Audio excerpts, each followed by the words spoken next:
बिस्मिल्लाहिर्रहमानिर्रहीम। मोहतरम सामीन, अस्सलामु अलैकुम। इस्लामिक नॉलेज और वाक़यात के लिए हमारे चैनल स्काई वन नूर को सब्सक्राइब जरूर करें।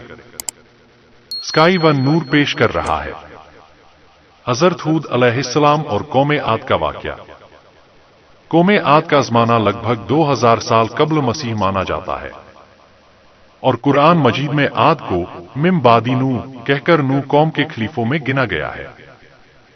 साथ ही उनको आदे उला कहा है और आद के साथ इरम का लफ्ज लगा हुआ है। आद का मरकजी मकाम अर्ज़े अहकाफ है। यह हज़र मौत के उत्तर में इस तरह वाक़े है कि इसके पूरब में ओमान और उत्तर में राबे अल खाली। मगर आज यहाँ रेत के टीलों के सिवा कुछ नहीं है। आद बुत परस्त थे और अपने पेशे और नूह की कौम की तरह सनम परस्ती और बुतराशी में माहिर थे। हजरत अब्दुल्लाह बिन अब्बास रजी अल्लाहु अन्हु से एक असर मंकूल है कि इसमें इनके एक सनम का नाम समूद और एक का नाम हतार था। आद अपनी ममलकत की सत्तावत व जबरूत, जिस्मानी सूरत व गुरूर में ऐसे चमके कि उन्होंने एक अल्लाह को बिल्कुल भुला दिया और अपने हाथों के बनाए हुए बुतों को अपना माबूद मानकर हर किस्म के शैतानी आमाल बेखौफ करने लगे। तब अल्लाह ताला ने उन्हीं में से एक पैगंबर हजरत हूद को भेजा। हजरत हूद अलैहिस्सलाम आद की सबसे ज्यादा इज्जतदार शाखा खुलूद के एक फर्द व्यक्ति थे। उन्होंने अपनी कौम को अल्लाह की तौहीद और उसकी इबादत की तरफ दावत दी और लोगों पर जुल्म व जौर करने से मना फरमाया। मगर आद ने एक न मानी। उनको सख्ती के साथ झुठलाया और गुरूर और घमंड के साथ कहने लगे, हम में से ज्यादा कौन है कुव्वत में आगे। आज दुनिया में हमसे ज्यादा शौकत व जबरूत का कौन मालिक है। मगर हजरत हूद अलैहिस्सलाम लगातार इस्लाम की तबलीग में लगे रहे। वह अपनी कौम को अल्लाह के अजाब से डराते और गुरूर व सरकशी के नतीजों को बताकर नूह की कौम के वाक़ये याद दिलाते और कभी इरशाद फरमाते, ऐ कौम, अपनी जिस्मानी ताकत और हुकूमत के जबरदस्त होने पर घमंड न कर, बल्कि अल्लाह का शुक्र अदा कर कि उसने तुझको यह दौलत बख्शी। नूह कौम की तबाही के बाद जमीन का तुझको मालिक बनाया, खुशऐशी, फारिगुल बाली और खुशहाली अता की, इसलिए उसकी नेमतों को न भूल और खुद के गढ़े हुए बुतों की परस्तिश से बाज आ, जो ना नफा पहुंचा सकते हैं और न दुख दे सकते हैं। मौत व जिंदगी, नफा नुकसान सब एक अल्लाह ही के हाथ में है। ऐ कौम के लोगों, माना कि तुम सरकशी और उसकी नाफरमानी में मुब्तला हो रहे हो, मगर आज भी अगर तौबा कर लो और बाज आ जाओ तो उसकी रहमत फैली हुई है और तौबा का दरवाजा बंद नहीं हुआ है। उससे मगफिरत चाहो, वह बख्श देगा। उसकी तरफ रुजू हो जाओ, वह माफ कर देगा और माल व इज्जत में सरफराजी बख्शेगा। आद को हजरत हूद अलैहिस्सलाम की ये नसीहतें बहुत गई गुजरती थीं और वे यह नहीं सह सकते थे कि उनके ख्यालों, उनके अकीदों और उनके कामों, गर्ज यह कि उनके इरादों में कोई आदमी रुकावट पैदा करे, उनके लिए मेहरबान नसीहत करने वाला बने। इसलिए अब उन्होंने यह रवैया अपनाया कि हजरत हूद अलैहिस्सलाम का मजाक उड़ाया, उनको बेवकूफ समझा और उनकी मासूमियत भरी हक वाली सच्चाइयों की तमाम यकीनी दलीलों और मिसालों को झुठलाना शुरू कर दिया और कहने लगे, ऐ हुद, तू हमारे पास एक दलील भी न लाया और तेरे कहने पे हम अपने खुदाओं को छोड़ने वाले नहीं और न हम तुझ पर ईमान लाने वाले हैं और हम इस ढोंग में आने वाले नहीं कि तुझको खुदा का रसूल मान लें और अपने खुदाओं की इबादत छोड़कर यह यकीन कर लें कि वे बड़े खुदा के सामने हमारे सिफारिशी नहीं होंगे। हजरत हूद अलैहिस्सलाम ने उनसे कहा कि न मैं बेवकूफ हूं और न पागल, बिलाशुबा अल्लाह का रसूल और पैगंबर हूं। अल्लाह अपने बंदों की हिदायत के लिए बेवकूफों को मुंतखब नहीं किया करता कि उसका नुकसान उसके नफा से बढ़ जाए और हिदायत की जगह गुमराही आ जाए। वह इस जोरदार खिदमत के लिए अपने बंदों में से ऐसे आदमी को चुनता है जो हर तरह से उसका अहल हो और हक की असल खिदमत को खुशी के साथ अंजाम दे सके। और अल्लाह खूब जानने वाला है कि रिसालत के अपने मनसब को किस जगह रखे। सूरा अल-अनाम। मगर कौम की सरकशी और मुखालफत बढ़ती रही। اور ان پر سورج سے زیادہ روشن دلیلوں اور نصیحتوں کا ذرا بھی اثر نہ پڑا، اور حضرت ہود علیہ السلام کو ذلیل کرنے اور جھٹلانے پر اور زیادہ اتر آئے، اور الیاذ باللہ مجنون اور کھپتی کہہ کر اور زیادہ مذاق اڑانے لگے اور کہنے لگے، اے ہود، جب سے تو نے ہمارے بتوں کو برا کہنا اور ہم کو ان کی عبادت نہ کرنے پر ابھارنا شروع کیا ہے، ہم دیکھتے ہیں کہ اس وقت سے تیرا حال خراب ہو گیا ہے، اور ہمارے خداؤں کے بددعا سے تو پاگل اور مجنون ہو گیا ہے، تو اب ہم اس کے علاوہ تجھ کو اور کیا سمجھے؟ ان کی اس گستاخی بھری جرت اور ہمت سے یہ خیال ہو چلا تھا کہ اب کوئی آدمی ہود علیہ السلام کی طرف دھیان نہ دے گا اور ان کی باتوں کو توجہ سے نہ سنے گا۔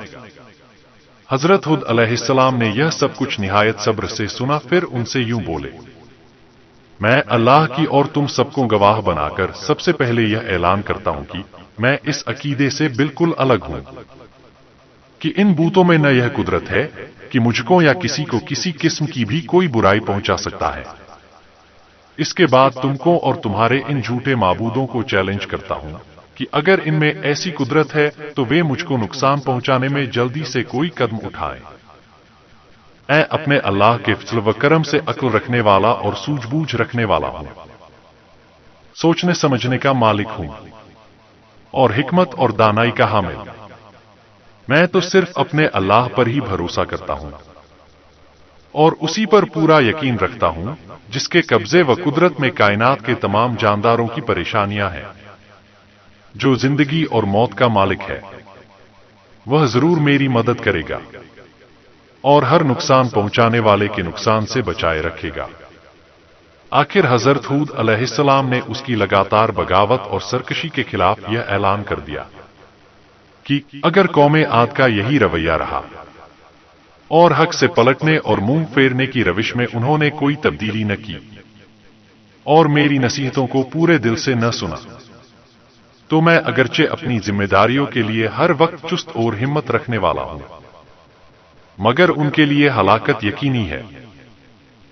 اللہ بہت جلد ان کو ہلاک کر دے گا اور دوسری قوم کو زمین کا مالک بنا کر ان کی جگہ قائم کر دے گا، اور بلا شبہ وہ اللہ تعالیٰ کو ذرہ برابر بھی نقصان نہیں پہنچا سکتے۔ وہ تو ہر چیز پر قدرت رکھنے والا اور ہر چیز کی حفاظت کرنے والا اور نگہبان ہے، اور پوری کائنات اس کی قدرت کی مٹھی میں ہے۔ اے قوم، اب بھی سمجھ اور عقل و ہوش سے کام لے۔ نوح علیہ السلام کی قوم کے حالات سے عبرت حاصل کر اور اللہ کے پیغام کے سامنے سرے نیاز جھکا دے، ورنہ قضا وقدر کا ہاتھ ظاہر ہو چکا ہے اور بہت قریب ہے وہ زمانہ کی تیرا یہ سارا غرور و گھمنڈ خاک میں مل جائے گا، اور اس وقت شرمندگی سے بھی کوئی فائدہ نہ ہوگا۔ حضرت ہود علیہ السلام نے بار بار ان کو بھی یہ باور کرایا کہ میں تمہارا دشمن نہیں ہوں، دوست ہوں، تم سے سونا چاندی اور تخت و تاج کی طلب نہیں کرتا ہوں، بلکہ تمہاری فلاح و نجات چاہتا ہوں۔ میں اللہ تعالیٰ کے پیغام کے بارے میں خیانت کرنے والا نہیں بلکہ امین ہوں، وہی کرتا ہوں جو مجھ سے کہا جاتا ہے۔ جو کچھ کہتا ہوں قوم کی سعادت اور حال و مال کی بھلائی کے لیے کہتا ہوں، بلکہ دائمی و سرمدی نجات کے لیے کہتا ہوں۔ تم کو اپنی ہی قوم کے ایک انسان پر اللہ کے پیغام نازل ہونے سے اچنبھا نہیں ہونا چاہیے، کیونکہ یہ پرانے زمانے سے اللہ کی جاری و ساری سنت ہے کہ انسانوں کی ہدایت و سعادت کے لیے انہی میں سے ایک آدمی کو چن لیتا ہے اور اپنا رسول بنا کر اس کو خطاب کرتا ہے، اور اپنی مرضی اور نامرضی سے اس کو معرفت اپنے بندوں کو مطلع کرتا رہتا ہے۔ اور فطرت کا تقاضا بھی تو یہی ہے کہ کسی قوم کی رشد و ہدایت کے لیے ایسے آدمی ہی کو چنا جائے جو بول چال میں انہی کی طرح ہو، ان کے اخلاق اور عادتوں کا جانکار ہو، ان کی خصوصی باتوں سے آشنا اور انہی کے ساتھ زندگی گزرتا رہا ہو، کہ اسی سے قوم مانوس ہو سکتی ہے اور وہی اس کا صحیح ہادی و مشفقی بن سکتا ہے۔ عاد نے جب یہ سنا تو وہ عجیب حیرت میں پڑ گئے، ان کی سمجھ میں نہ آیا کہ ایک اللہ کی عبادت کا مطلب کیا ہے۔ وہ غم و غصہ میں آ گئے کہ کس طرح ہم باپ دادا کو اصنام پرستی، مورتی پوجا کو چھوڑ دیں، یہ تو ہماری اور ہمارے باپ داد کی سخت توہین ہے۔ ان کا گیجو و غضب بھڑک اٹھا کہ ان کو کافر اور مشرک کیوں کہا جاتا ہے۔ जबकि वो बुतों को अल्लाह समान अपनी शफात करने वाला मानते हैं। उनके नजदीक खुद की बात मान लेने में उनके माबूदों और बुजुर्गों की तौहीन थी और उन्हें हकीर समझा जा रहा था, जिनको वो बड़े खुदा के दरबार में अपना वसीला और शफी मानते थे, और इसी को इन तस्वीरों और मूर्तियों के लिए पूछते थे कि वे खुश होकर हमारी सिफारिश करेंगे और अल्लाह के अजाब से निजात दिलाएंगे। आखिर वे शोले की तरह भड़क उठे और हजरत हुद अलैहिस्सलाम से बिगड़कर कहने लगे, तूने हमको अपने खुदा के अजाब की धमकी दी और हमको उससे यह कहकर डराया कि मैं तुम्हारे ऊपर बड़े दिन के अजाब के आने से डरता हूं कि कहीं तुम उसके हकदार न ठहर जाओ। तो ऐ हूद, अब हमसे तेरी रोज रोज की नसीहतें सुनी नहीं जाती। हम ऐसी नसीहत करने वाले मेहरबान से बाज आए।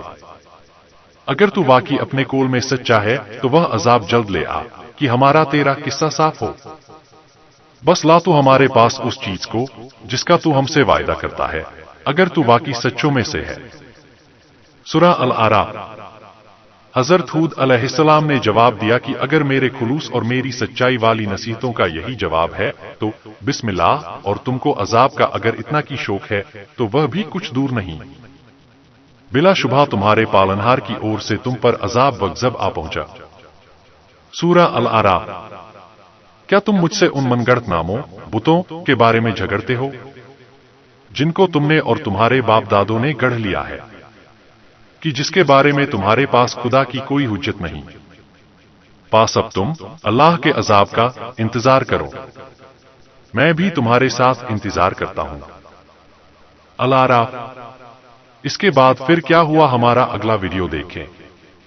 उम्मीद करते हैं यह वाकया आपको बहुत पसंद आया होगा, और इसी तरह के इस्लामिक मालूमात को हासिल करने के लिए हमारे चैनल को सब्सक्राइब करें और दूसरों तक शेयर जरूर करें।